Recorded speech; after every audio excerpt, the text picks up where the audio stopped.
जमा तकसीम ड्रामे की अगली किस्त का नया प्रोमो आ चुका है, जिसमें आप देखने वाले हैं कि कैस और लैला की लड़ाइयाँ दिन ब दिन बढ़ती जा रही हैं। लैला कैस से नाराज़ कि तुमने मम्मी डैडी से बदतमीज़ी की, मैंने तो तुम्हें कुछ नहीं कहा। अगर आंटी अंकल अकेले रह गए हैं तो इसमें मेरी गलती तो नहीं। लड़ाइयों के बाद नाराज़गी और नाराज़गियों के बाद कैस को एहसास होता है कि वो लैला को इस सब का कसूरवार नहीं ठहरा सकता। ऐसे में लैला कैस को समझाने की कोशिश करती रही कि अंकल आंटी हमें ज़रूर माफ़ कर देंगे, देखना वो मिलेंगे ज़रूर हमसे, तुमसे, मुझसे। जिस पर कैस का एक ही रोना, वो तो बात भी नहीं करते, बात करेंगे तो माफ़ करेंगे ना लैला। अब लैला कैस की परेशानी को मद्देनज़र रखते हुए खुद अपने ससुराल पहुंच जाती है अंकल आंटी से बात करने, इन्हें मनाने के लिए। लैला को देखकर कैस की माँ तो एकदम से आगे बढ़ती हैं, लेकिन ऐसे में पीछे से रफ़ीक साहब पुकार लेते हैं, कोई ज़रूरत नहीं इससे बात करने की, क्या लेने आई है यहाँ। ऐसे में लैला आगे बढ़ती है इनसे बात करने के लिए कि कैस आपकी नाराज़गी से बहुत अपसेट है, आप लोग मुझसे नाराज़ हैं तो कम से कम अपने बेटे से तो बात करें ना। वो इनके सामने माफ़िया मांगती है, इनके पास झुकती है, ख़त्म कर दें इस नाराज़गी को, लेकिन रफ़ीक साहब अपनी ज़िद पर अड़े हैं। लैला कोशिश करती रही और जब बात नहीं बनती तो सर झुकाए वहाँ से चली जाती है।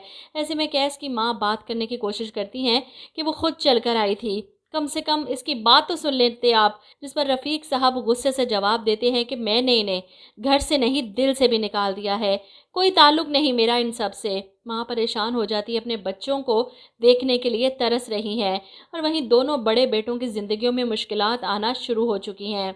दिखाया ये जा रहा है कि जॉइंट फैमिली सिस्टम से अलग हो गए तो ये सब होगा। तो जहां जॉइंट फैमिली सिस्टम के नुकसानात दिखाए गए थे इस ड्रामे में, वहीं अब इसके फ़ायदे भी बेटों को नज़र आने शुरू हो चुके हैं। बड़ा बेटा हमीद सारा कारोबार हाथ में आने के बाद बेफिक्रा हो चुका है, हर टेंशन परेशानी से आज़ाद, अब रोक टोक करने वाला भी कोई नहीं, इसलिए खुलकर मौजें कर रहा है, अपनी अय्याशियों में उड़ा रहा है सारा पैसा।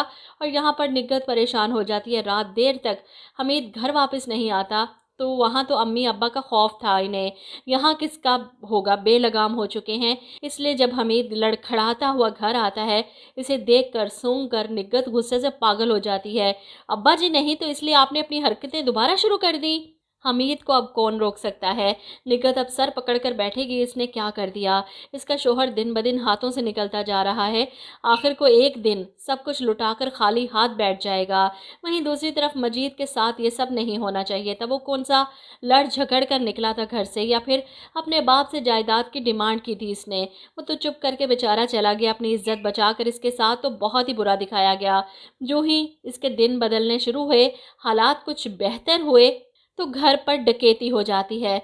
डाकू गन पॉइंट पर रास्ता को बांध कर घर का सारा सामान और जेवर लूट कर ले जाते हैं। इसकी बेटियां स्कूल से घर वापस आती हैं तो अपनी माँ को यूं बंदे देख भाग कर आगे आती हैं, इन्हें खोलती हैं, और तब माँ अपनी बेटियों के साथ लगकर रोती है, ये सब कुछ लूट कर ले गए, सब खत्म हो गया। मजीद भी फौरन फैक्ट्री से घर वापस आ जाता है। ये सब देख कर तो सर पकड़ कर बैठा है। रास्ता के मामूजाद से बात करता है कि मैं सोच रहा हूँ कहीं माँ बाप का घर छोड़कर मैंने गलती तो नहीं कर दी। मतलब दिखाया जा रहा है कि माँ बाप को छोड़कर बच्चे बर्बाद हो जाते हैं, ये हाल होता है कुछ इनका। कैस और लैला की लड़ाइयाँ ख़त्म नहीं हो रही, हमीद किसी और ही रास्ते पर निकल पड़ा है, और मजीद अपनी बीवी और बच्चों को लेकर इनसिक्योर हो चुका है कि कभी भी कोई भी घर में घुसकर मार जाए।